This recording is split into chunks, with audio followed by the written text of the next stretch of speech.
When pool retail giant Leslie's Inc. went public in November 2020, it carried with it a whiff of suburban nostalgia wrapped in investor optimism. The pitch itself was actually pretty simple.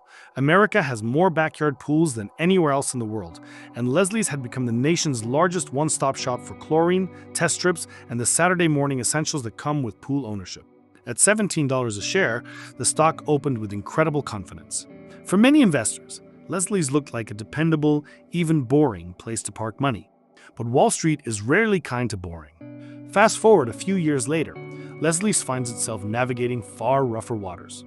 Shares have slipped into penny stock territory, creditors have taken a harder look, and skeptical investors now view the company less as a stalwart staple than as a retail story desperately in need of reinvention. Inside the boardroom, change has been brisk.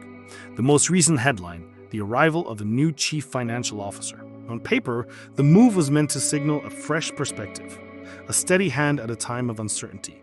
But the first major initiative attached to the new leadership, a 1-for-20 reverse stock split designed to preserve the Nasdaq listing, was met with mixed reactions. Reverse splits are rarely crowd pleasers. They fix the optics without addressing the fundamentals. Still, for Leslie's, the maneuver was less about trickery than about buying some more time to fix what's broken. The company isn't folding, it's fighting. Yet for many shareholders, myself included, the announcement felt like a cue. I chose to step aside, to sell my position having lost more than half my investment and watch from the sidelines rather than from the middle of the current. As shares of Leslie's flirt with penny stock territory, a 1-for-20 reverse stock split will keep it listed on Nasdaq for now. Again, it's not hard to see how Leslie's ended up here. The pandemic had delivered an unexpected windfall.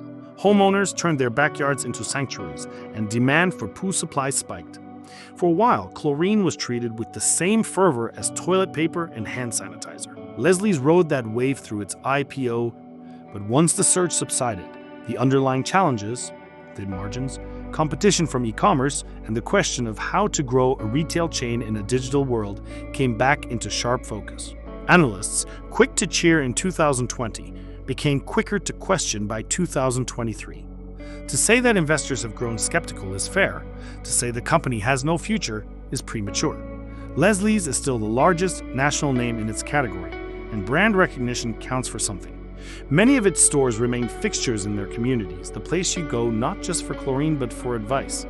The problem is that Wall Street values growth stories, not survival stories.